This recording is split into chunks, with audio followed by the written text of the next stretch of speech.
Olá, eu espero que todos vocês estejam bem ou pelo menos se recuperando. Hoje a gente vai ver um pouco sobre a fisiologia do trato gastrointestinal.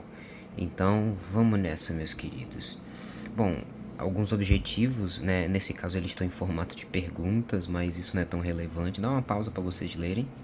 E agora sim nós vamos falar sobre o sistema digestório.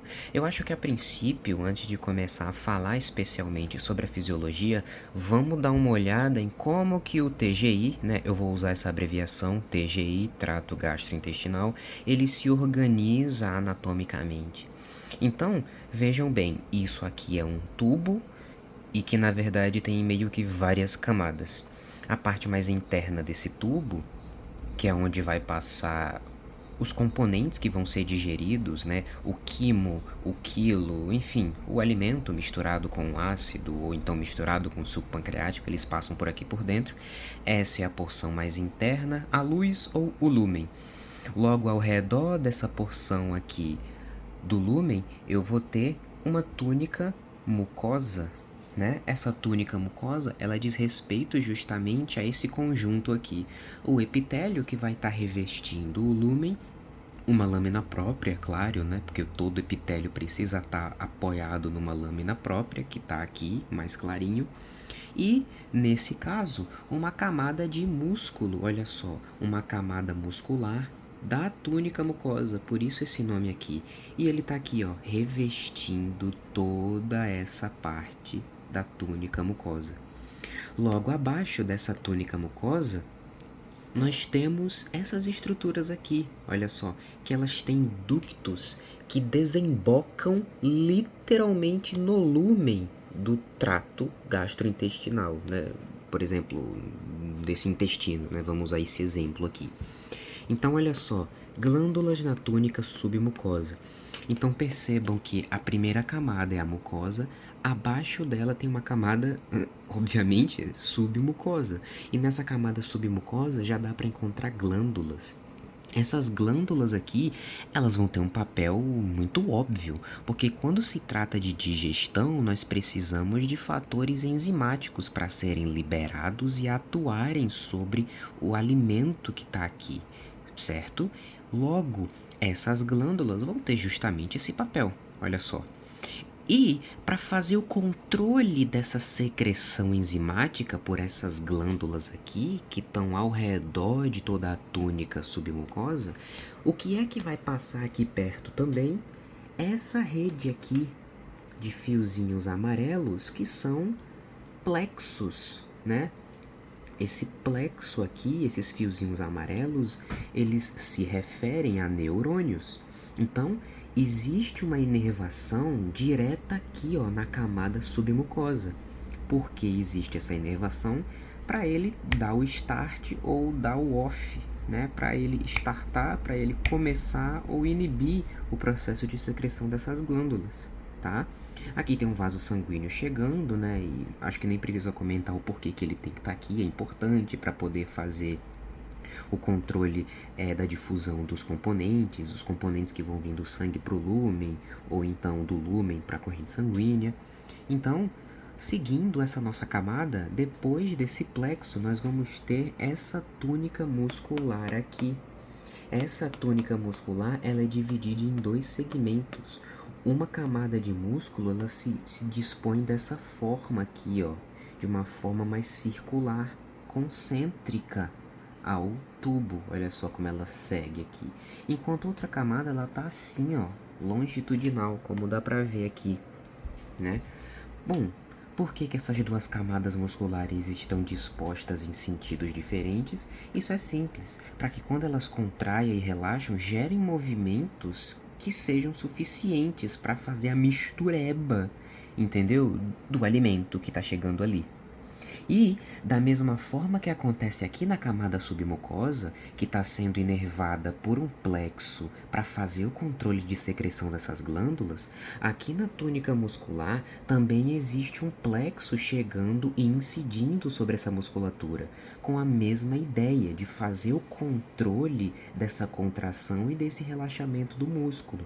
Logo, existe um sistema nervoso próprio do trato gastrointestinal que vai inervar músculos e glândulas, de modo que controle, que ajuste o nível de, por exemplo, peristaltismo, né, que é um movimento dos músculos, ou secreção glandular.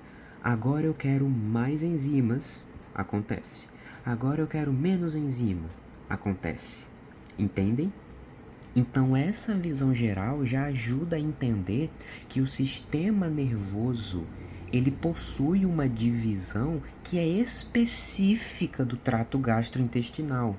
Esses plexos aqui, que são chamados de plexo submucoso, né? Obviamente, porque está aqui fazendo o controle dessa secreção glandular, e plexo mioentérico, porque está relacionado ao controle de contração muscular, eles recebem também, eles podem receber informações lá de cima do brother, né? Do grande brother, o cérebro.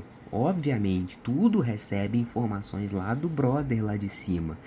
Entretanto, apesar desse sistema nervoso aqui, desses plexos receberem informações de centros superiores, o diferencial aqui é que ele pode se regular sozinho.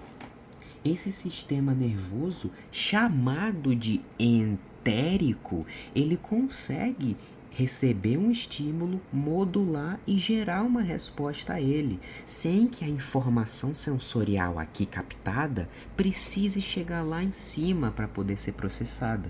Então, isso mostra que esse sistema nervoso entérico possui um nível de independência. Concordam?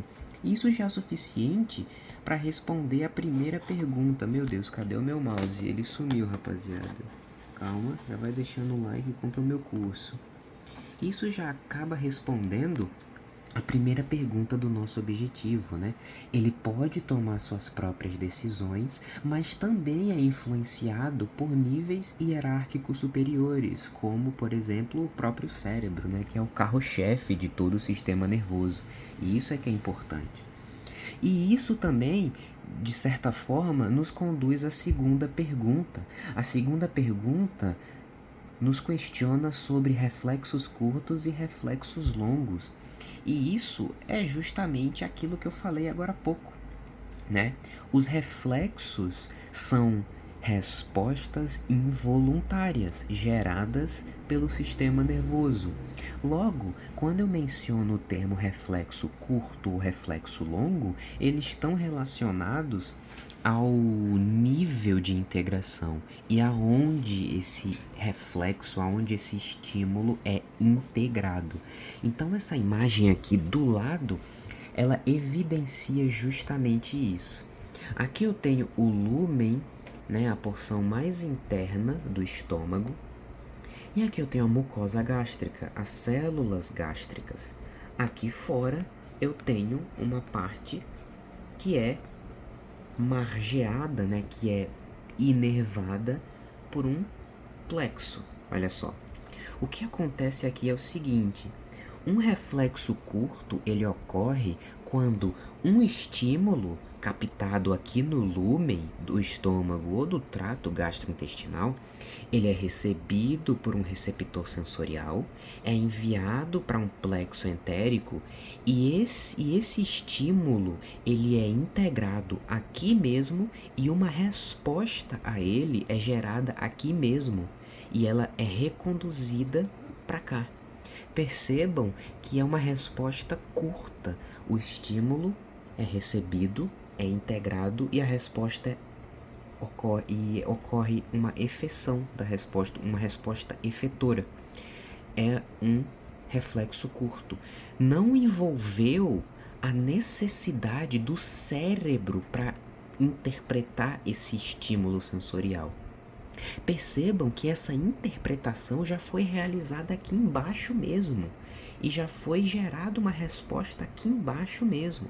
Não precisa aqui nessa situação do cérebro.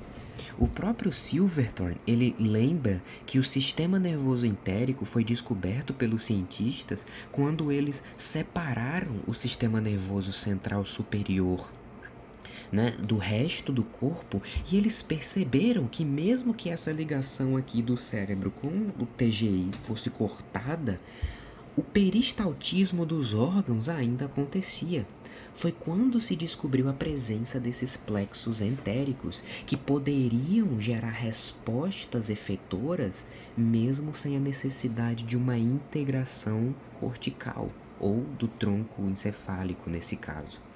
Logo, esse reflexo curto aqui, ele acontece a nível TGI, enquanto consensualmente e obviamente o reflexo longo ele vai necessitar de uma resposta do carinha daqui de cima para poder realmente vigorar o que está acontecendo aqui embaixo.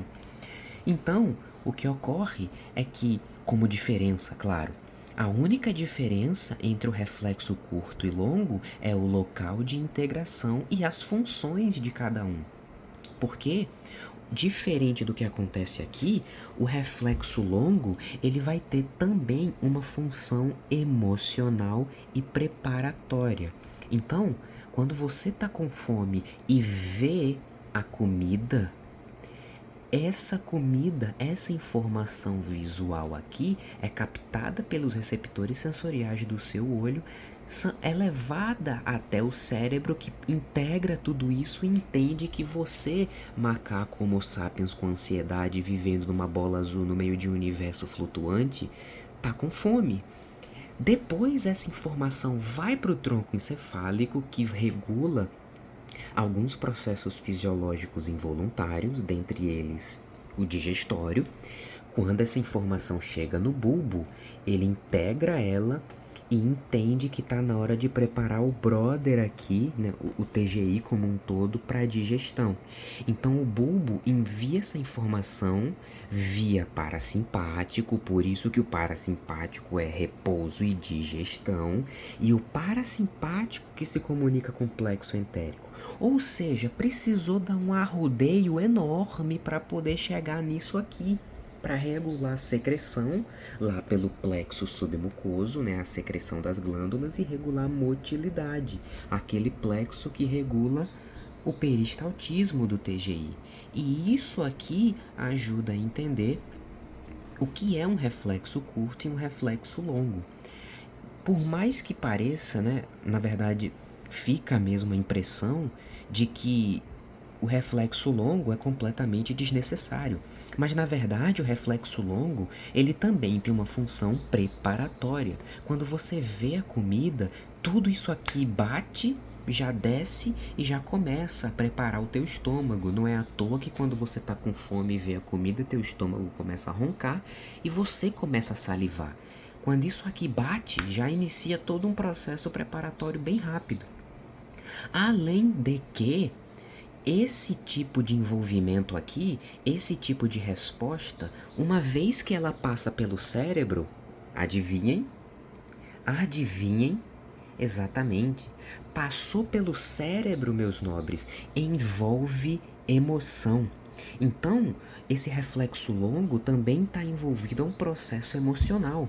Quando você fica nervoso porque, sei lá, alguém está vindo te assaltar, bate um desespero tão grande que ou você se sente completamente sem fome, do nada você fica saciado se você passou o dia todo com fome, ou o oposto pode acontecer, você pode defecar na sua roupa. Entendeu? Aí já envolve um reflexo de defecação, mas também tem a ver com emoção. Eu quero que é isso que tem que ser entendido. Passou pelo brother cérebro ali, tem um fator emocional associado. Tipo quando você fica, sei lá, você vai na casa da pessoa que você gosta e você fica, não sei, você não tem vontade de ir no banheiro na primeira vez. Logo, meu nobre, essa constipação é aqui, ó, sistema límbico desce, irmão, não faz nada, entendeu? Ou então, alguns processos psiquiátricos como bulimia, anorexia, tudo isso tem a ver também com esse brother aqui em cima, com esse pedaço de massa cinzenta.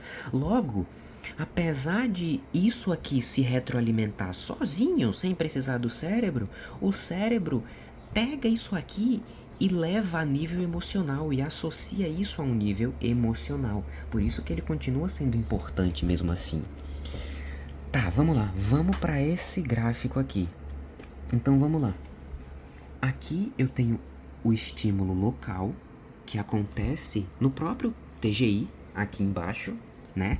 Esse estímulo local pode ser a distensão, né? Então você comeu, engoliu, quando a comida chega lá no estômago, ele começa a inflar, né? Para acomodar a comida chegando, distendeu.